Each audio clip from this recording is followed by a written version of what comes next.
అసలు health insurance అంటే ఏంటి ఉపేంద్ర? మనం ఎందుకు తీసుకోవాలి అది? నీకు ఒక చిన్న స్టోరీ చెప్తాను కదా.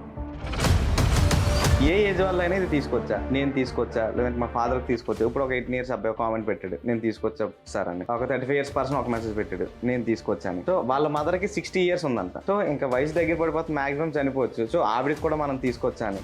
సో ఈ ఏజెస్ పరంగా, ఈ క్రైటీరియా పరంగా డిఫరెన్సెస్, ప్రీమియమ్స్ పెరగడం ఇట్లాంటివి ఏమైనా ఉంటాయా, లేదా ఎవరైనా తీసుకొచ్చా?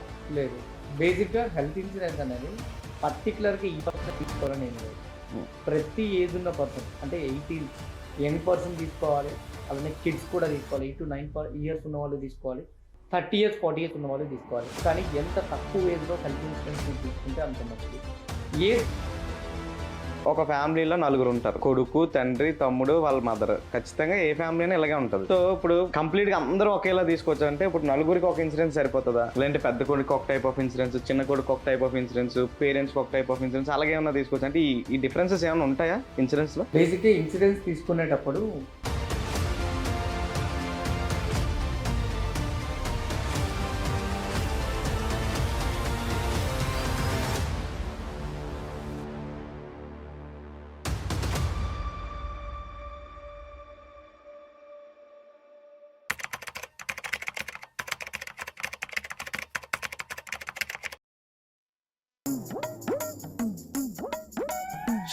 బా, ఏం కిరణ్ ఎలా వచ్చా? మనం కొత్తగా యూట్యూబ్ ఛానల్ స్టార్ట్ చేసాం. అవును, ఛానల్ ఇంట్రడక్షన్ కింద ఒక వీడియో పెట్టాం. అవును. అందులో నువ్వు హెల్త్ ఇన్సూరెన్స్ అని చెప్పగానే చాలా మంది హెల్త్ ఇన్సూరెన్స్ గురించి చాలా డౌట్లు అడిగారు. ఆ డౌట్ల మీద నేను ఒక 20 క్వశ్చన్లు కూడా తయారు చేశాను. నేను ఆ క్వశ్చన్ టప్పి అడుగుతాను, నువ్వు టప్పి ఆన్సర్ చెప్పేస్తే మన వ్యూయర్స్ కి డౌట్లు తీరిపోతే, అందులో నాకు కూడా చాలా డౌట్లు ఉన్నాయి, నా డౌట్లు కూడా తీరిపోతాయి. సరే దా చేసేద్దాం మరి. ఇంకేం, అసలు హెల్త్ ఇన్సూరెన్స్ అంటే ఏంటి ఉపేంద్ర? మనం ఎందుకు తీసుకోవాలి అది? నీకు ఒక చిన్న స్టోరీ చెప్తాను కిరణ్. ఇది యాక్చువల్గా రియల్గా జరిగింది. మా రిలేటివ్స్లో ఒక ఫ్యామిలీ ఉంది. అతను బట్టల షాప్లో పనిచేస్తాడు అనమాట. 15,000 శాలరీ వస్తుంటుంది. వాళ్ళ వైఫ్ వచ్చేసరికి టైలరింగ్లో చేస్తుంటారు. ఆవిడ ఇంట్లోనే టైలరింగ్ చేస్తుంటారు. ఒక 10,000 వరకు వస్తుంటుంది. నెలకి 25,000. వాళ్ళకి ఒక 21 నుంచి 22 సంవత్సరాల కొడుకున్నాడు అనమాట. పల్సర్ NS బైక్ మీద అప్రాక్సిమేట్లీ ఒక 70 to 80 స్పీడ్లో వెళ్తున్నాడు. నార్మల్ రోడ్డే అది. సడన్గా ఒక యాక్సిడెంట్ అయిందన్నమాట. అది కరెక్ట్గా కరోనాకు ముందు. యాక్సిడెంట్ వచ్చేసరికి చాలా సివియర్గా అయింది. ఆరోగ్యశ్రీ కార్డు మీద, ఇది Tier 3 సిటీ అనమాట. సో ఈ Tier 3 సిటీలో ఆరోగ్యశ్రీ కార్డు మీద చేసినప్పుడు అతనికి అయిన మేజర్ ఇంజురీకి హాస్పిటల్లో ట్రీట్మెంట్ వచ్చేసరికి ఆరోగ్యశ్రీ మీద చేయడం కుదరదు. ఇప్పుడు వైజాగ్లో అపోలో హాస్పిటల్ షిఫ్ట్ చేసేసరికి ఆరోగ్యశ్రీ కార్డు అక్కడ వర్కౌట్ అవ్వదని చెప్పారు. వాళ్ళు ఏదో ఒక బాధలు పడి, ఇబ్బందులు పడి, వాళ్ళ మావయ్య గారు హెల్ప్ చేసి, కొంతమంది వాళ్ళ రిలేటివ్స్, వాళ్ళ పేరెంట్స్ బంగారాన్ని వచ్చేసరికి బ్యాంకులో పెట్టి చేస్తే 25 లక్షల రూపాయలు అయింది. 13 రోజులు కోమాలో ఉన్నాడు అబ్బాయి. సో కొన్ని డిజేబిలిటీ కూడా అయింది. ఎందుకనంటే ఈ బ్రెయిన్ పైన ఉన్న స్కల్ ఏకంగా లేచిపోయింది. సో ఈ జా వచ్చేసరికి కంప్లీట్గా ఊడిపోయింది అనమాట. సో చాలా వరకు ట్రీట్మెంట్ చేయడానికి చాలా ఇబ్బందులు పడ్డారు. 25 లక్షల రూపాయలు ట్రీట్మెంట్ జరిగింది ఏదైతే ఉందో, ఆ 25 లక్షల రూపాయల ట్రీట్మెంట్ నేను రాంగ్ అని నేను చెప్పను. కానీ ఆ 25 లక్షల రూపాయలు ఈరోజు వాళ్ళు క్లియర్ చేసుకోవడానికి ఎలా లేదన్నా ఒక 20 సంవత్సరాలైనా టైం పడుతుంది, వాళ్ళకి వచ్చే ఇన్కమ్ బట్టి చూసుకుంటే. అంటే దీన్ని బట్టి నీకు ఏం అర్థమైంది ఈ స్టోరీ బట్టి? పాయింట్ వచ్చేసరికి ఏంటంటే, మనకి ఏదైనా సరే హెల్త్కి సంబంధించింది చెప్పి రాదు ఎప్పుడు కూడా. వచ్చినప్పుడు మన దగ్గర లిక్విడ్గా అంత అమౌంట్ ఉండాలి. దీన్ని బట్టి నీకేమనిపించింది? అంత డబ్బులు లేకపోవడం ఇబ్బంది అని అనిపించింది. పాయింట్ ఏంటంటే, అసలు ఆ డబ్బులే అవసరమే లేకపోతే అసలు ఏమీ ఉండేది కాదు కదా. దాన్నే హెల్త్ ఇన్సూరెన్స్ అంటారు. దానికోసమే హెల్త్ ఇన్సూరెన్స్ తీసుకోవాలి.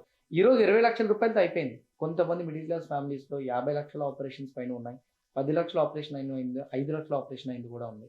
Based on their financial situation, అప్పుడున్న సిచ్యువేషన్ బట్టి వాళ్ళకి అవసరం పడాల్సిన అమౌంట్ లేక అప్పులు చేసి most of the members middle class నుంచి ఇంకా బిలో మిడిల్ క్లాస్గా మారిపోతున్నారు. బికాజ్ హెల్త్కి పే చేసుకునే అమౌంట్ లేకపోవడం వల్ల. దాని బదులు మంత్లీ ఒక 1,000 or 2,000 రూపీస్ హెల్త్ ఇన్సూరెన్స్ కానీ తీసుకుని ఉంటే వాళ్ళ ఫ్యామిలీ సిచ్యువేషన్ ఈ విధంగా వచ్చి ఉండేది కాదు కదా. ఇది బేసిక్గా నేను చెప్పాను. అందుకు ప్రతి మిడిల్ క్లాస్ పర్సన్కి కూడా హెల్త్ ఇన్సూరెన్స్ అనేది కంపల్సరీగా ఉండాలి. హెల్త్ ఇన్సూరెన్స్ లేకపోతే మాత్రం ప్రతి ఫ్యామిలీ కూడా ఏదో ఒక స్టేజ్లో ఫినాన్షియల్ క్రైసిస్లోకి వెళ్తారు. ఆ ఫినాన్షియల్ క్రైసిస్ నుంచి బయటపడడానికి కొన్ని సంవత్సరాలు టైం పడుతుంది. ఇది ఎలా ఉంటుందంటే, ఇది ఒక సైక్లిక్ ప్రాసెస్. మళ్ళీ నెక్స్ట్ వాళ్ళ అబ్బాయిలకి, లేకపోతే వాళ్ళ నెక్స్ట్ జనరేషన్ తండ్రి చేసిన అప్పు కొడుకు తీర్చాల్సి వచ్చింది. అలా ప్రతిదీ కూడా ఈ హెల్త్ వల్ల, చిన్న హెల్త్ ఇష్యూ ఎక్కడో దగ్గర రావడం వల్ల కంటిన్యూస్ ప్రాసెస్ లో ఇంకా వెళ్ళిపోతుంది. అందుకే హెల్త్ ఇన్సూరెన్స్ ఎప్పుడు నేను తీసుకోవాలని చెప్తాను, మ్యాండేటరీగా. ఓకే, చాలా క్వశ్చన్స్ మనం ఫిల్టర్ చేసి ఎక్కువగా అడిగిన క్వశ్చన్ ఏంటంటే, అంటే ఇప్పుడు వచ్చి ఎవరికైనా యాక్సిడెంట్ అవ్వచ్చు, ఎవరైనా హాస్పిటలైజ్ అవ్వచ్చు. అది 18 ఇయర్స్ అబ్బాయి అవని, 16 ఇయర్స్ అబ్బాయి అవని, 35 ఇయర్స్ ఒక పర్సన్ అవని. సో ఎక్కువ శాతంగా నేను ఫిల్టర్ చేసిన డౌట్స్ లో కామన్ గా ఉన్నది ఏ ఏజ్ వల్ల అయినా ఇది తీసుకొచ్చా, నేను తీసుకొచ్చా, లేదంటే మా ఫాదర్ తీసుకొచ్చా. ఇప్పుడు ఒక 18 ఇయర్స్ అబ్బాయి కామెంట్ పెట్టాడు, నేను తీసుకొచ్చా సార్ అని. ఒక 35 ఇయర్స్ పర్సన్ ఒక మెసేజ్ పెట్టాడు, నేను తీసుకొచ్చాను. సో వాళ్ళ మదర్ కి 60 ఇయర్స్ ఉందంట. సో ఇంకా వయసు దగ్గర పడిపోతే మాక్సిమం చనిపోవచ్చు. సో ఆవిడకి కూడా మనం తీసుకొచ్చా అని. సో ఈ ఏజెస్ పరంగా, ఈ క్రైటీరియా పరంగా డిఫరెన్సెస్, ప్రీమియమ్స్ పెరగడం ఇట్లాంటివి ఏమైనా ఉంటాయా, లేదా ఎవరైనా తీసుకొచ్చా? లేదు. బేసిక్ గా హెల్త్ ఇన్సూరెన్స్ అనేది పర్టికులర్ గా ఈ ఏజ్ పర్సన్ తీసుకోవాలని ఏం లేదు. ప్రతి ఏజ్ ఉన్న పర్సన్ అంటే 18 యంగ్ పర్సన్ తీసుకోవాలి, అలానే కిడ్స్ కూడా తీసుకోవాలి, 8 to 9 ఇయర్స్ ఉన్న వాళ్ళు తీసుకోవాలి, 30 ఇయర్స్ 40 ఇయర్స్ ఉన్న వాళ్ళు తీసుకోవాలి. కానీ ఎంత తక్కువ ఏజ్ లో హెల్త్ ఇన్సూరెన్స్ ని తీసుకుంటే అంత మంచిది. ఏజ్ పెరుగుతున్న కొద్ది ప్రీమియం అనేది పెరిగిపోతుంది. బికాస్ సింపుల్ థింగ్, ఇన్సూరెన్సెస్ వాళ్ళు ఏంటి, నీకు హెల్త్కి ఏదైనా డ్యామేజ్ అయితే ఇన్సూరెన్స్ క్లెయిమ్ చేసుకుంటే వాళ్ళు ఇద్దాం అనుకుంటారు. నీకు 15 ఇయర్స్ 16 ఇయర్స్ ఉండేటప్పుడు నువ్వు యంగ్గా ఉంటావు, మోస్ట్లీ టీనేజ్ అది. ఆ ఏజ్లో నీకు ఎటువంటి ప్రాబ్లమ్స్ అనేవి ఉండవు. సో ప్రాబ్లం లేదు, నీకు ప్రీమియం అనేది తక్కువే ఛార్జ్ చేస్తాడు. When it comes to 50 years 55 years 60 years age పెరుగుతున్న కొద్ది హెల్త్లో ఇష్యూస్ రావడం స్టార్ట్ అవుతాయి. దానివల్ల ఇన్సూరెన్స్ ప్రీమియం అనేది పెరిగిపోతుంది. అందుకే ప్రతి ఏజ్ ఉన్న పర్సన్ కూడా మాక్సిమం ఇన్సూరెన్స్ తీసుకోవడం అనేది చాలా ఇంపార్టెంట్. ఏ ఏజ్ వల్ల అయినా ఇన్సూరెన్స్ తీసుకోవచ్చు.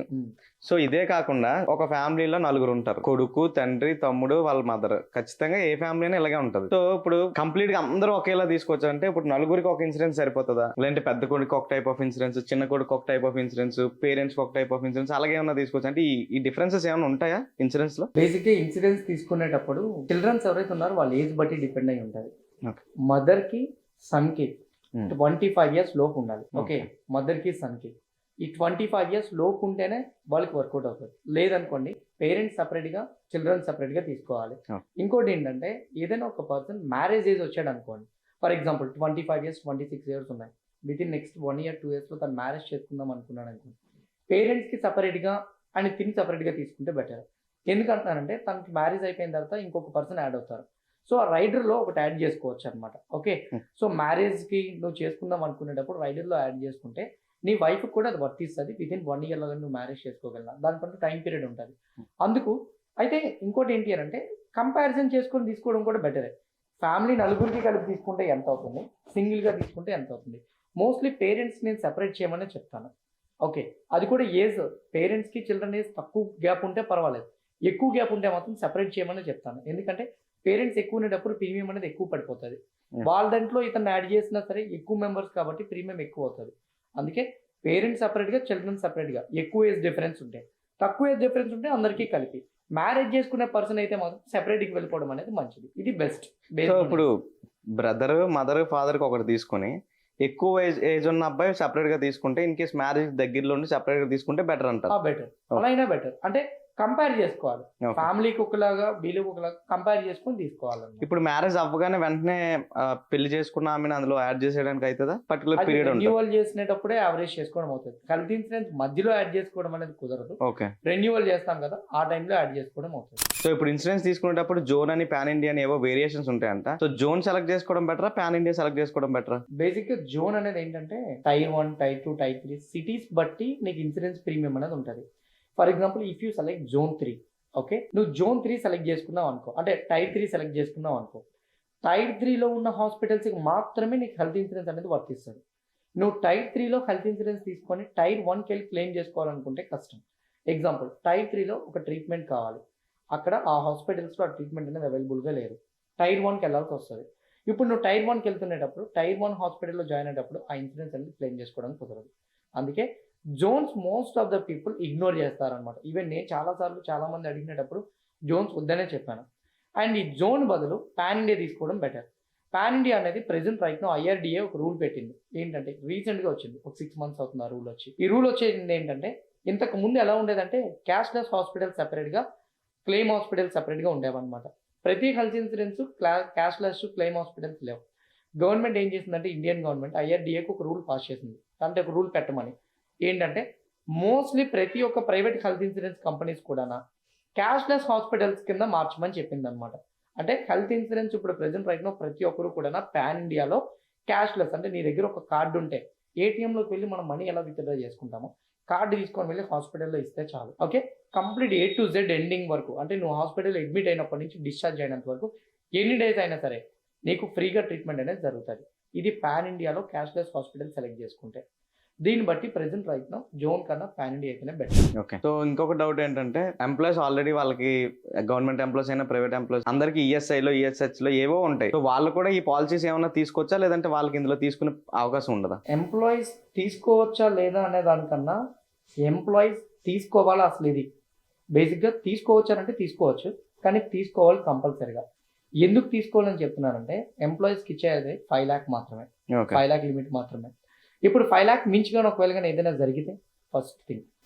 సెకండ్ థింగ్ వచ్చేసరికి నీకు ఎంప్లాయీస్ ఏదైతే ఇస్తారో అందులో ప్రతిదీ కవర్ అవ్వదు, కొన్ని మాత్రమే కవర్ అవుతాయి. So that is the second drawback. Third drawback ఇంకోటి ఏంటంటే నువ్వు ఎప్పుడైతే రిజైన్ చేస్తావు, జాబ్ రిజైన్ చేసి వేరే జాబ్కి వెళ్ళాలనుకుంటావో ఆబ్వియస్లీ నువ్వు రిజైన్ చేసిన డే 1 నుంచే నీకు ఆ హెల్త్ ఇన్సూరెన్స్ అనేది ఆఫ్ అయిపోతుంది. నువ్వు కొత్త కంపెనీకి షిఫ్ట్ అయినంత వరకు నీకు మళ్ళీ ఇంకో హెల్త్ ఇన్సూరెన్స్ అనేది ఉండదు. ఈ గ్యాప్లో ఫర్ ఎగ్జాంపుల్ 6 months టైం పట్టింది. ఈ 6 months టైంలో నీకు ఒకవేళ హెల్త్ ఇన్సూరెన్స్ లేకపోతే ఈ 6 monthsలో నీకు ఏదైనా యాక్సిడెంట్ అయితే పరిస్థితి ఏంటి?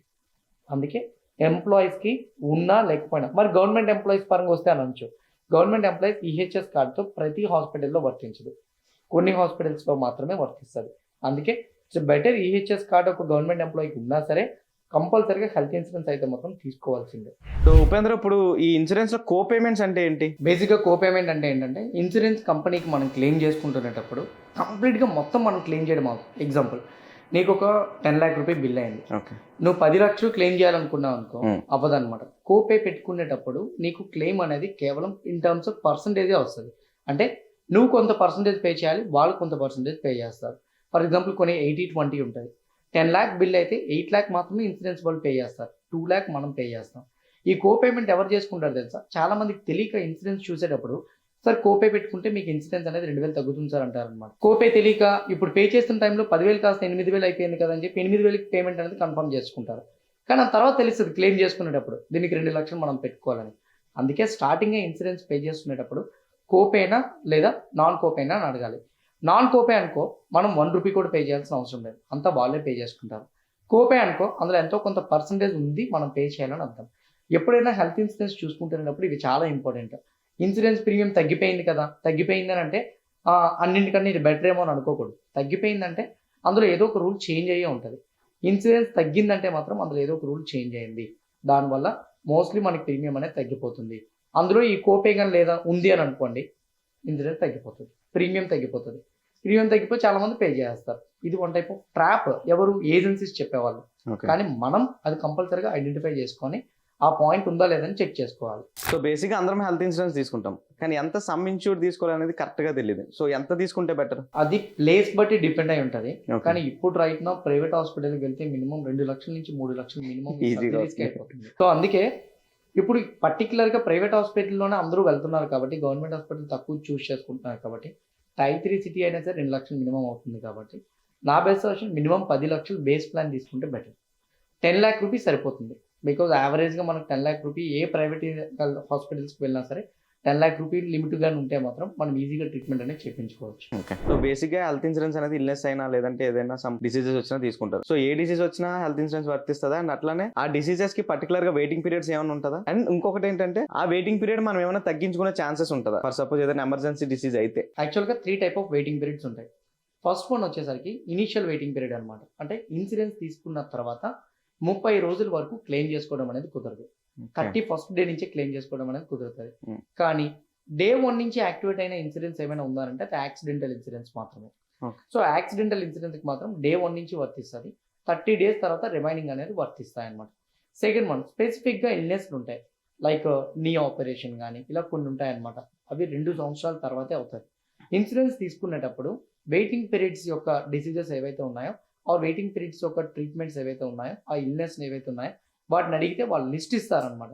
ఆ లిస్ట్ చూసిన తర్వాత మీకు ఒకవేళ ఇది వస్తుంది అని అనిపిస్తే మాత్రం ఆ ఇల్నెస్కి 2 years వెయిటింగ్ పీరియడ్ ఉంది కాబట్టి దాన్ని తగ్గించుకోవడం కోసం రైడర్ అడగచ్చు అనమాట. ఒకవేళ రైడర్ అడిగితే ప్రతి ఇల్నెస్ కూడా డే 31st నుంచే అంటే 31st డే నుంచే మోస్ట్లీ కవర్ అయ్యేటట్టు ఉంటుంది అనమాట. ఇది నీకు ఒకవేళ ఆ ఇల్నెస్ వస్తుంది అనే డౌట్ ఉంటే నువ్వు 31st డే నుంచే కవర్ చేయాలనుకుంటే రైడర్ దానికి యాడ్ చేసుకోవాలి. దేనికి? వెయిటింగ్ పీరియడ్కి రైడర్ అనమాట. థర్డ్ వన్ ఏంటి అంటే ప్రీ ఎగ్జిస్టింగ్ డిసీజెస్. ఇదేంటంటే ఆల్రెడీ ఉన్నవాళ్ళు బీపీ షుగర్ వీళ్ళకి వచ్చేసరికి 31st డే నుంచి కూడా కొన్ని కవర్ అవ్వవు. అలాంటి వాళ్ళకి ఏంటంటే 31st డే నుంచే కవర్ అవ్వడం కోసం దానికి కూడా సపరేట్ రైడర్ అనేది ఉంటుంది. అది యాడ్ చేసుకునేటప్పుడే ఈ వెయిటింగ్ పీరియడ్స్ అన్నీ తగ్గిపోతాయి. చాలా మందికి తెలియదు. ఇన్సూరెన్స్ తీసుకునేటప్పుడు ఇవి అడగారు అనమాట. సో 2 years తర్వాతే వర్తిస్తుంది అనగానే ఇన్సూరెన్స్కి వెళ్ళి క్లెయిమ్ చేసుకునేటప్పుడు మీకు ఈ డిసీజ్ అనేది మీరు తీసుకున్న ఇన్సూరెన్స్లో లేదమ్మా అని అంటారనమాట. సో ఎందుకు లేదు, నేను ఇన్సూరెన్స్ తీసుకున్నాను కదా, నేను క్లెయిమ్ చేసుకుంటాను కానీ కుదరదు. ఎందుకంటే 30th డే తర్వాత నుంచి క్లెయిమ్ చేసుకోవాలన్నా సరే వాళ్ళకి ఆ రైడర్ యాడ్ చేసుకోవాలి. లేదనుకోండి 2 years వరకు వెయిట్ చేయడమే. ప్రీ ఎగ్జిస్టింగ్ డిసీజ్ అయితే 3 సంవత్సరాలు వెయిట్ చేయాలి. చాలా లాంగ్ కదా. చాలా లాంగ్. అందుకే 31st డే నుంచి యాడ్ చేసుకోవడం కోసం రైడర్ యాడ్ చేసుకుంటారు అన్నమాట. అండ్ వీటితో పాటు రీస్టోర్ బెనిఫిట్స్ అని, టాప్ అప్స్ అని, సూపర్ టాప్ అప్స్ అని చాలా నేను చూశాను. వాటి గురించి కూడా ఏమైనా పర్టికులర్ ఎక్స్ప్లెనేషన్ అంటున్నదా? సో ఎందుకు అని? బేసిక్ గా 3 డిఫరెంట్ క్వశ్చన్స్. ఓకే. రీస్టోర్ వేరు, టాప్ అప్ వేరు, సూపర్ టాప్ అప్ వేరు. రీస్టోర్ అంటే ఏంటంటే ఒక ఫ్యామిలీలో ఒక పర్సన్ ఉన్నారు, 10 లక్షలు వాళ్ళు ఇన్సూరెన్స్ తీసుకున్నారు అనుకుందాం. ఆ పర్సన్ కి అంటే 2 అన్నదమ్ములు అనుకుందాం. సో ఒక ఫ్యామిలీకి తీసుకున్నారు, 2 బ్రదర్స్. ఫస్ట్ బ్రదర్ కి యాక్సిడెంట్ అయింది, 8 లక్షలు క్లెయిమ్ చేసుకోవాల్సి వచ్చింది. క్లెయిమ్ చేసుకున్నారు, బాగానే ఉంది. సెకండ్ బ్రదర్ కి ఇతనికి జరిగిన 3 months లోనే ఇంకొక యాక్సిడెంట్ అయింది సెకండ్ బ్రదర్ కి. ఇప్పుడు రైట్ నో వాళ్ళు అనుకునేది ఏంటంటే 10 లక్షలు కదా, 8 లక్షలు వాడేసాము, ఇంక 2 లక్షలే ఉందని అనుకుంటారు. ఈ రీస్టోర్ లో ఏమవుతుందంటే మళ్ళీ 1 రూపీ దగ్గర నుంచి స్టార్ట్ అవుతుంది అనమాట. అంటే మళ్ళీ 10 లక్షల రూపాయలు సెకండ్ బ్రదర్ కి క్లెయిమ్ చేసుకోవచ్చు. దాన్ని రీస్టోర్ బెనిఫిట్ అంటారు అనమాట. అంటే నువ్వు ఎంతైతే వాడుకున్నావో అక్కడి నుంచి ఇన్సూరెన్స్ అనేది మళ్ళీ స్టార్ట్ అవ్వదు, మళ్ళీ 0కి వచ్చేసి 1 నుంచి స్టార్ట్ అవుతుంది అనమాట. అది రీస్టోర్ బెనిఫిట్. రీస్టోర్ అనేది బేసిక్గా ప్రతిదానికి ఉంటుంది అనమాట. ఈ టాప్అప్ అనేది ఏంటంటే నువ్వు 10 లక్షలు వాడేసిన తర్వాత రీస్టోర్లో ఏం జరుగుతుంది, సెకండ్ క్లెయిమ్ చేసుకునేటప్పుడు మళ్ళీ 10 లక్షలే నువ్వు క్లెయిమ్ చేసుకోగలవు. ఇప్పుడు ఫర్ ఎగ్జాంపుల్ ఫస్ట్ బ్రదర్కి 10 లక్షలు అయింది, సెకండ్ బ్రదర్కి 20 లక్షలు అవుతుంది అనుకో, 10 లక్షలు వీళ్ళు క్లెయిమ్ చేసుకోగలుగుతారు, మిగతా దానికి క్లెయిమ్ చేసుకోవడం కుదరదు. ఈ టాప్అప్ అనేది ఏంటంటే అలాగా 9 సార్లు 10 లక్షలు ఉపయోగించుకోవచ్చు అనమాట. టాప్అప్ ఒకవేళ 90 lakhs సెలెక్ట్ చేసుకుంటే, టాప్అప్ మనం సెలెక్ట్ చేసుకునే దాన్ని బట్టి ఉంటుంది. కొంతమంది 30 lakhs సెలెక్ట్ చేసుకుంటారు, కొంతమంది 40 lakhs సెలెక్ట్ చేసుకుంటారు, కొంతమంది 90 lakhs సెలెక్ట్ చేసుకుంటారు. అంటే నాకు తెలిసి 90 lakhs చాలా మందికి అవసరం పడదు, కానీ మోస్ట్ ఆఫ్ ద పీపుల్ దానికి దీనికి ఒక 100 rupees డిఫరెన్స్ ఉంటుంది అంతే. టాప్అప్ అనేది మహా అయితే 30 లక్షలకి 90 లక్షలకి 100 రూపాయలు డిఫరెన్స్ ఉంటుంది. ఈ 100 రూపాయల గురించి ఆలోచించే బదులు దానికి 90 lakh రూపీ పెట్టేసుకున్నారు అనుకోండి, 1 crore హెల్త్ ఇన్సూరెన్స్ వచ్చినట్టు. 10 లక్షలు నువ్వు వాడేసినా సరే ఈ రీస్టోర్ అనేది 90 లక్షల వరకు రీస్టోర్ అవుతూ ఉంటుంది. ఇది టాప్అప్.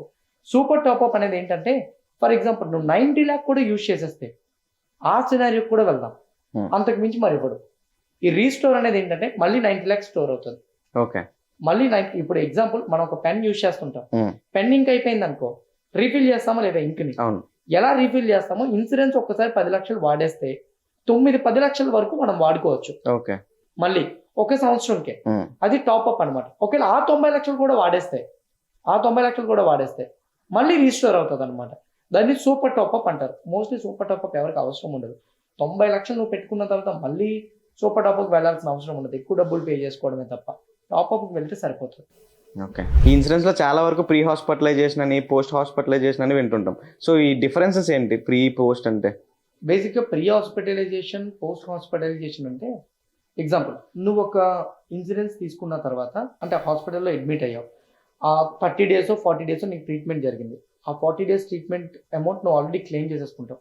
మరి హాస్పిటల్ నుంచి వచ్చిన తర్వాత నీకు ఒక 15 days 20 days మెడిసిన్ ఇస్తారు. లేదా డైలీ ఒక ఇంజెక్షన్కి చేసుకోమని చెప్పేసి, లేదా డైలీ నీకు 30 days తర్వాత నీకు సర్జరీస్ అయినాయి అనుకో, ఈ క్లీనింగ్ ఛార్జ్ క్లీనింగ్ చేసుకోవాల్సి వస్తుంది. సో వీటికి అమౌంట్ ఎక్స్ట్రా పడుతుంది పోస్ట్ హాస్పిటలైజేషన్ అయిన తర్వాత. సో దానికి ఏమైనా అమౌంట్ అయితే అది కూడా నువ్వు క్లెయిమ్ చేసుకోవచ్చు.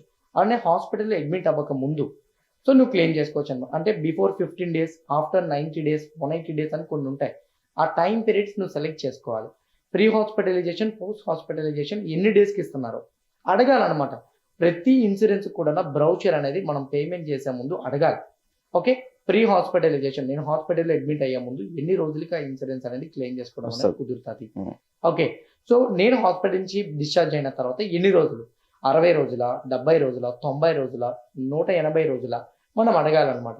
Pre hospitalisation, post hospitalisation in డీటెయిల్గా తెలుసుకొని ఆ ఇన్సూరెన్స్ తీసుకోవడం అనేది బెస్ట్. అండ్ ఇంకొకటి ఏంటంటే బేసిక్గా కొత్తగా పెళ్ళైన వాళ్ళు సెపరేట్గా ఏమైనా రైడర్ యాడ్ చేసుకోవాల్సి ఉంటుందా? ఈ మ్యారేజ్ అయిన వాళ్ళు రైడర్ యాడ్ చేసుకోవచ్చు అంటే డిపెండ్స్ ఆన్ దేర్ ప్లానింగ్ బట్టి ఉంటుంది అనమాట. ఇప్పుడు ప్లానింగ్ ఏంటంటే example if they are planning for kids, వాళ్ళు ఒకవేళ కానీ కిడ్స్ ప్లాన్ చేసుకుంటున్నారు అనుకుందాం. ఓకే. దెన్ వాళ్ళు మెటర్నిటీ కవర్ అనేది యాడ్ చేసుకోవాలి. అండ్ దానికి కూడా వెయిటింగ్ పీరియడ్ ఉంటుంది. చాలామంది ఏం చేస్తారు తెలుసా, మ్యారేజ్ ఇప్పుడు అవుతుంది అనుకోండి, మ్యారేజ్ అవుతున్నప్పుడే ఇన్సూరెన్స్ తీసుకొని మెటర్నిటీ కవర్ ప్లాన్ చేస్తారు, మెటర్నిటీ కవర్ తీసుకుంటారు, ఓకే వర్కౌట్ అవుతుంది.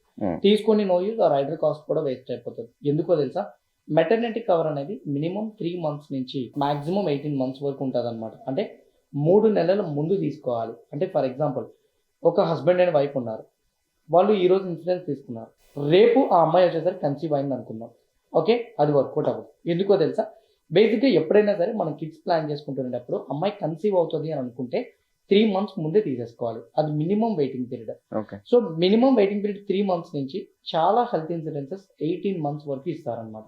ఈ 18 months వరకు, ఒక ఫర్ ఎగ్జాంపుల్ 18 months ఉంది, నీకు ఇన్సూరెన్స్ తీసుకున్న 12 monthsకి అమ్మాయి కన్సీవ్ అయిపోయింది అనుకో, వర్కౌట్ అవ్వదు. సో అందుకే మనం ప్లాన్ చేసుకున్న దాన్ని బట్టి అది తీసుకోవాలన్నమాట. ఇంకోటి ఏంటంటే, మనకు అసలు కిడ్స్ ఇప్పుడు ప్లాన్ చేసుకోవట్లేదు, చిల్డ్రన్స్ వద్దనుకుంటారు చాలా మంది 2-3 సంవత్సరాల వరకు. అలా వద్దనుకున్న వాళ్ళకైతే అసలు అవసరం లేదు కూడా. ఇంకోటి, ఒకవేళ తీసుకుంటే వన్స్ కిడ్స్ అయిపోయిన తర్వాత, ఓకే, కిడ్స్ వచ్చేసిన తర్వాత మోస్ట్లీ దాన్ని క్యాన్సిల్ చేసుకోవడం మంచిది. లేదంటే ఆ రైడర్ రెన్యువల్ చేసినప్పుడు యాడ్ అయిపోతుంది. ఓకే అది మేజర్ పాయింట్. సో పెద్ద క్వశ్చన్స్ అన్ని అయిపోయాయి, చిన్న చిన్న క్వశ్చన్స్ ఉన్నాయి, అవి రెండు అడుగుతాను, వెంటనే చెప్పేస్తే సరిపోతుంది. ఓకేనా? సో ఈ ఆయుష్మాన్ ట్రీట్మెంట్ గురించి అండ్ అట్లానే ఫ్రీ హెల్త్ చెకప్ గురించి ఇన్ఫర్మేషన్. ఆయుష్మాన్ ట్రీట్మెంట్ అనేది కూడా ప్రెసెంట్ రైట్ నా most of the insurances cover చేస్తున్నారు. కొంతమంది ఇప్పటికీ పాతకాలపు మనుషులు అని నేను అన్నా, కానీ ఇప్పుడు మా పేరెంటే ఉన్నారు. సో ఒక్కొక్కసారి బాడీ కరెక్ట్గా ఎక్సర్సైజ్ చేసుకునేటప్పుడు కానీ, లేకపోతే దేనికైనా కానీ సహకరించకపోతే ఈ ఆయుష్ ట్రీట్మెంట్స్ ఏవైతే ఉంటాయో, సో ఇలాంటివి తీసుకుంటూ ఉంటారనమాట.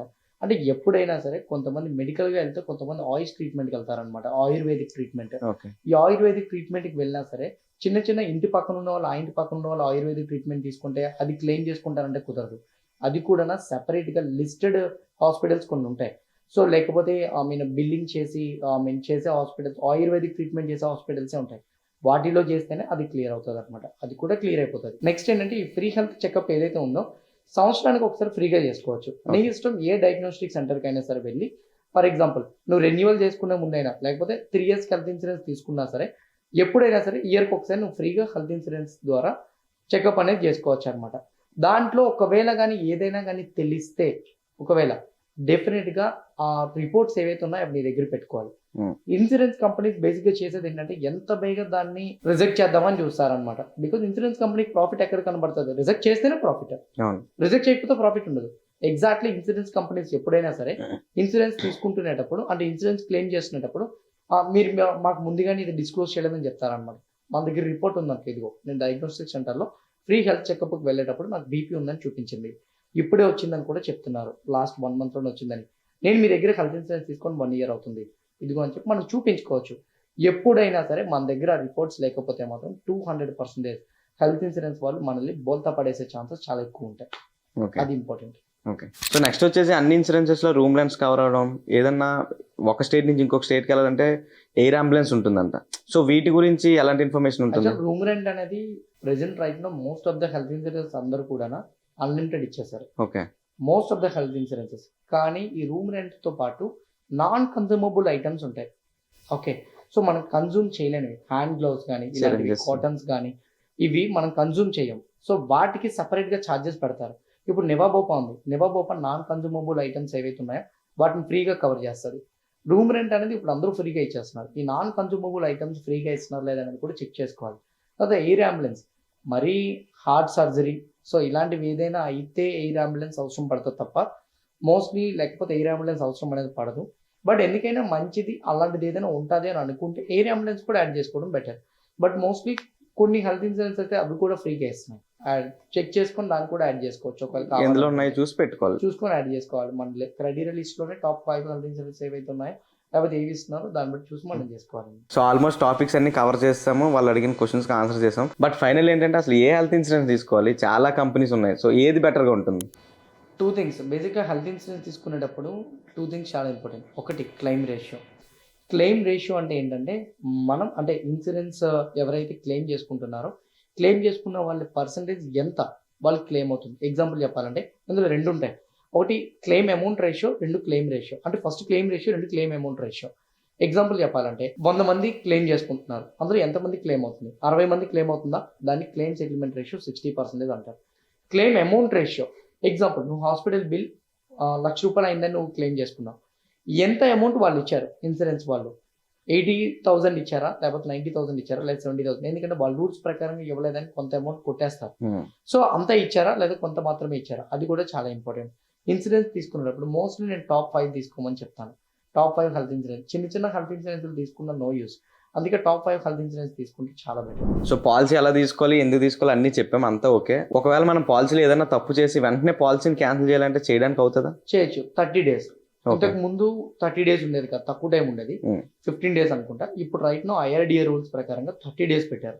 30 రోజుల్లో ఒకవేళ కానీ మనం హెల్త్ ఇన్సూరెన్స్ క్యాన్సిల్ చేసేయాలనుకుంటే మాత్రం క్యాన్సిల్ చేసేయచ్చు. సో ఒకవేళ మనం వద్దనుకుంటే 31st day అయిన తర్వాత మనం క్యాన్సిల్ చేయాలనుకుంటే మాత్రం నో యూస్. ఇంకోటి 30 days లోపు మనం కానీ ఏదైనా ఇన్సూరెన్స్ క్లెయిమ్ చేసేసుకుంటే, ఇప్పుడు యాక్సిడెంట్ అయింది 15th day, క్లెయిమ్ చేసేసుకున్నాం యాక్సిడెంట్ ఇన్సూరెన్స్ అనేది, మరి క్యాన్సిల్ చేయడం అవుతుంది. క్లెయిమ్ చేయకుండా 30 days గా ఉంటే మాత్రం మనం క్యాన్సిల్ చేసుకోవచ్చు. అంటే బేసిక్ ఇది నాకు వచ్చిన చిన్న డౌట్ మన డిస్కషన్స్ లో. ఇప్పుడు రీస్టోర్ గురించి మనం మాట్లాడుకున్నాం. సో ఈ రీస్టోర్ టైంలో ఫస్ట్ ఇయర్ నేను తీసుకుంటాను పాలసీ 10 లక్షలు ఉంటుంది, అది అసలు నేను వాడలేదు. సెకండ్ ఇయర్ మళ్ళీ నేను రెన్యువల్ చేసుకునే టైంలో 10 లక్షలు ఏమైనా దానికి యాడ్ అయ్యే ఛాన్సెస్ ఉంటాయా? యాడ్ అవుతుంది. సో బేసిక్గా నువ్వు ఈ రీస్టోర్ టైంలో వచ్చేసరికి నువ్వు ఒక 10 లక్షలు యూజ్ చేయలేదు అనుకుందాం ఎగ్జాంపుల్. అంటే ఇందాక రీస్టోర్ బెనిఫిట్ చెప్పాను కదా, అందులో ఈ 10 లక్షలు నువ్వు యూజ్ చేయలేదు అనుకో, సెకండ్ ఇయర్ వచ్చేసరికి బోనస్ యాడ్ అవుతుంది అనమాట. అంటే సెకండ్ ఇయర్ నువ్వు రెన్యువల్ చేసుకుంటేనే యాడ్ అవుతుంది, రెన్యువల్ చేసుకోకపోతే మరి రాదు. ఇంకా 1 year హెల్త్ ఇన్సూరెన్స్ నువ్వు యూజ్ చేసుకోలేదు, సెకండ్ ఇయర్ నువ్వు రెన్యువల్ చేసుకున్నావు, సెకండ్ ఇయర్ మళ్ళీ 10 లక్షలకి రెన్యువల్ చేసుకున్నావు. ఇప్పుడు నువ్వు ఫస్ట్ ఇయర్ యూజ్ చేయలేదు కదా, ఈ 10 లక్షలు ప్లస్ ఆ 10 లక్షలు మొత్తం 20 లక్షలు అవుతుంది. అంటే బోనస్ అనమాట 10 lakh. కానీ టాప్అప్ అనేది రెన్యువల్ అవ్వదు. టాప్అప్ నువ్వు మళ్ళీ సపరేట్ తీసుకోవాలి.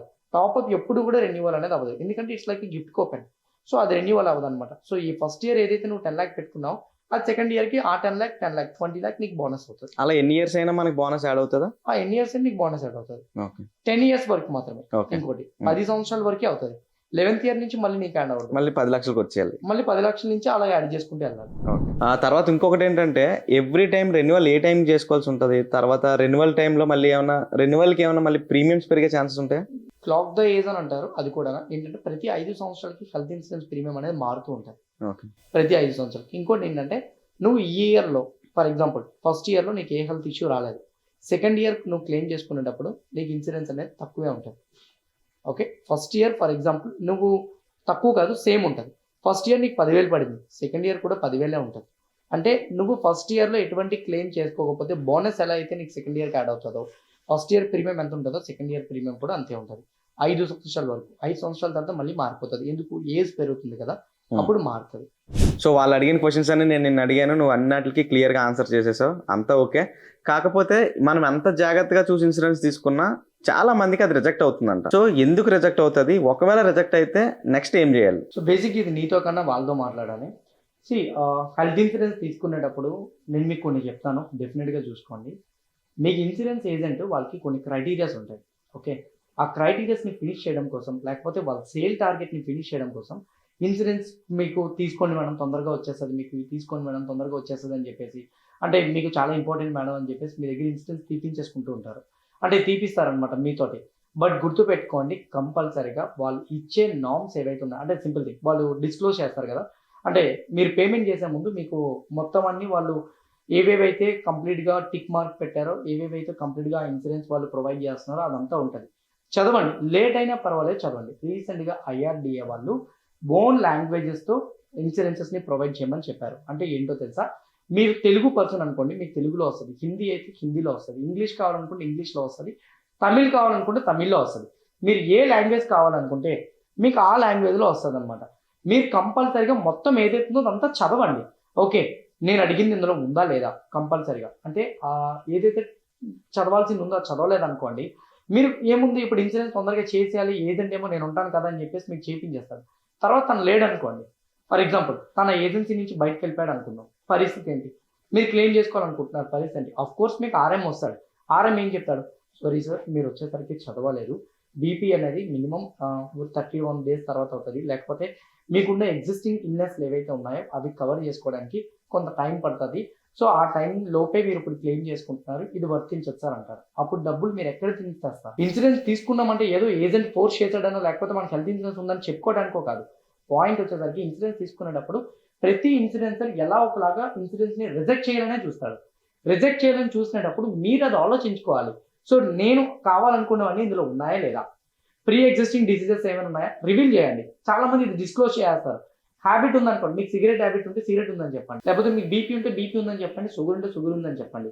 తర్వాత కానీ మీరు ఇన్సూరెన్స్ తీసుకున్న తర్వాత కానీ అవి ఒకవేళ కానీ మీరు రివీల్ చేయలేదు, ఇంతకు ముందే వీళ్ళకి హ్యాబిట్ ఉంది అని తెలిస్తే మాత్రం ఇన్సూరెన్స్ ఇమీడియట్గా రిజెక్ట్ చేస్తారు. సో అందుకే మోస్ట్లీ వాళ్ళు టర్మ్స్ అండ్ కండిషన్స్ ఏమి ఇస్తున్నారు, టెంపరీ ఎక్స్క్లూజన్స్ ఏమున్నాయి, పర్మనెంట్ ఎక్స్క్లూజన్స్ ఏమున్నాయి అంటే పర్మనెంట్గా ఇవి మరి క్లెయిమ్ అవ్వవు, కొన్ని ఉంటాయి పర్మనెంట్గా క్లెయిమ్ అవ్వవు. ఎగ్జాంపుల్ చెప్పాలంటే క్యాన్సర్ రాకుండా ఉండడానికి ముందుగానే కొన్ని ఇంజెక్షన్స్ తీసుకుంటూ ఉంటారనమాట. సో ముందుగానే వాటికి క్లెయిమ్ అవ్వదు అనమాట. ఓకే, సో అలా ముందుగానే ట్రీట్మెంట్ చేసుకుంటే మీకు డబ్బులు ఇస్తారు, కానీ ట్రీట్మెంట్ రాకుండా ఉండడం కోసం మీరు ఏదైతే ఇంజెక్షన్ చేసుకుంటారో దానికి డబ్బులు ఇవ్వడు. ఓకే, అలా పర్మనెంట్గా ఇవ్వాలని కొన్ని ఉంటాయి. టెంపరీగా ఒక నెల లేకపోతే ఇవి 1 year 2 years ఈ రైడర్స్ యాడ్ చేయాలని కొన్ని ఉంటాయి. అలా చేసినవి కూడా మీకు రాకపోతే అంటే అవి ఏమున్నాయనేది చూసుకోండి. ఒకవేళ మీకు 31st day నుంచి యాడ్ చేయాలనుకోండి, రైడర్ యాడ్ చేయండి, దానికి సపరేట్ రైడర్ యాడ్ చేసుకోండి, దాన్ని బట్టి మీకు వస్తుంది. అంటే సింపుల్ చెప్పాలనుకుంటే టర్మ్స్ అండ్ కండిషన్స్ చదవండి, పేమెంట్ చేసే ముందు మీకు ఇచ్చే కంప్లీట్ లిస్ట్ చూడండి, క్యాష్లెస్ హాస్పిటల్స్ చూడండి, దాంతోపాటు వాళ్ళ క్లెయిమ్ రేషియో ఎంత ఉందో చూడండి, క్లెయిమ్ సెటిల్మెంట్ రేషియో ఎంత ఉందో చూడండి. మీ పర్టికులర్ హ్యాబిట్స్ కానీ డిసీజెస్ ఏమైనా ఉంటే ముందుగానే డిస్క్లోజ్ చేయండి, లేదంటే మాత్రం 200% రిజెక్ట్ అవుతుంది. ఇంకోటి, ఇవన్నీ బాగుండి కూడా వాళ్ళు రిజెక్ట్ చేశారా అనుకోండి, 3 categories లో మీరు కంప్లైంట్ అనేది చేయొచ్చు. ఫస్ట్ వన్ వచ్చేసరికి bima.irda.government.in అని చెప్పేసి ఒక పోర్టల్ ఉంటుంది. అందులోకి వెళ్ళి మీరు కంప్లైంట్ని రిజిస్టర్ చేయొచ్చు. ఓకే, ఇది కంప్లీట్గా IRDA పోర్టల్. అందులోకి వెళ్ళి మీరు కంప్లైంట్ చేసేటప్పుడు మీకు ఎవరైతే ఇన్సూరెన్స్ వాళ్ళు క్లెయిమ్ చేయలేదో ఆటోమేటిక్గా మీకు వాళ్ళ మీద యాక్షన్ తీసుకునే ఛాన్సెస్ ఉంటాయి. 2, వాళ్ళకి మెయిల్ చేయొచ్చు మీరు. ఆ మెయిల్ వచ్చేసరికి complaints@irda.government.in అని ఉంటుంది. దానికి కూడా మెయిల్ చేయండి. మెయిల్ చేసి మీకు మీ ప్రాబ్లం ఏం ఫేస్ చేస్తున్నారు, ఎందుకు వాళ్ళు రిజెక్ట్ చేశారనేది చేయండి. డెఫినెట్గా వాళ్ళు మీకు హెల్ప్ చేస్తారు.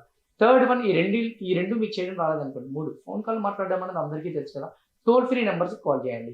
180042544732 ఈ టోల్ ఫ్రీ నెంబర్స్కి కాల్ చేయండి. కాల్ చేసి మీ కంప్లైంట్ ఏదైతే ఉందో వాళ్ళకి రిజిస్టర్ చేయండి, ఆటోమేటిక్గా వస్తుంది. ఇది కూడా తెలియలేదు అనుకోండి, IRDA పోర్టల్ ఓపెన్ చేస్తే అక్కడ మీకు ఆ పోర్టల్లో వాళ్ళ అడ్రస్ ఉంటుంది. ఆ అడ్రస్కి కంప్లీట్గా మీ ఫిజికల్ డాక్యుమెంట్స్ అన్నీ కూడా పంపించండి, ఒక లెటర్ రాయండి ఏం జరిగిందన్నది. డెఫినెట్గా వాళ్ళు అలా అయినా సార్ట్అవుట్ చేస్తారు. మీకు ఒకవేళ రిజెక్ట్ అయితే మీరు జెన్యూన్గా ఉండి మీకు రిజెక్ట్ చేస్తే ఇవి చేయండి, లేదనుకోండి అది చేయడానికి ట్రై చేయండి. ఓకేనా, మాక్సిమం అన్ని క్లియర్ అయిపోయినట్టే. సో క్లయింట్స్ అడిగిన డౌట్తో పాటు నా డౌట్లు కూడా కొన్ని కలిపి నీకు అడిగేశాను. నువ్వు నా వీడియో లెంత్ ఎక్కువ అవుతుందని నేను చెప్తున్నా, నువ్వు డౌట్లు అడుగుతున్నావు చూడు, నాకు అప్పుడే అర్థమైంది ఎక్కువ డౌట్లు అడుగుతున్నాను, నీ పర్సనల్ డౌట్ కూడా అడుగుతున్నాను. సో అలా అంటే నా డౌట్స్ కూడా క్లియర్ చేసుకోవాలి కదా. సో నేనే హెల్త్ ఇన్సూరెన్స్లు తీసుకోవాల్సి ఉంటుంది, నేనే ఎవరికైనా కావాలంటే చెప్పాల్సి ఉంటుంది. సో నా డౌట్లతో పాటు నాకున్న డౌట్లు కూడా వాళ్ళకు కూడా ఉండుంటాయి. సో వాళ్ళ డౌట్లు కానీ నా డౌట్లు కానీ అన్నీ క్లియర్ చేసాం. సో ఇంకా ఇలాంటి వీడియోస్ ఖచ్చితంగా వస్తాయి. ఛానల్ 100% సబ్స్క్రైబ్ చేసుకోండి. సో ఇలాంటి వీడియోస్ ఇంకా ఉపేంద్రతో మనం చాలా డిస్కస్ చేయాల్సి ఉన్నాయి, చాలా వీడియోస్ వస్తాయి. సో ఇప్పటి వరకు మనం డిస్కస్ చేసుకున్న ఈ హెల్త్ ఇన్సూరెన్స్ గురించి ఇంకా అడిషనల్ గా మీకు ఏ డౌట్స్ ఉన్నా కూడా కింద మా నెంబర్స్ ఇస్తాం డిస్క్రిప్షన్ లో. 100% కాల్ చేయండి, మా టీం మెంబర్ మీకు ఆన్సర్ చేసి క్లియర్ కట్ గా ఇంకా ఎక్స్ప్లెనేషన్ ఇస్తారు. సో ఛానల్ అయితే ఖచ్చితంగా సబ్స్క్రైబ్ చేసుకోండి, వీలైతే వీడియోకి ఒక లైక్ వేసుకోండి. Thank you.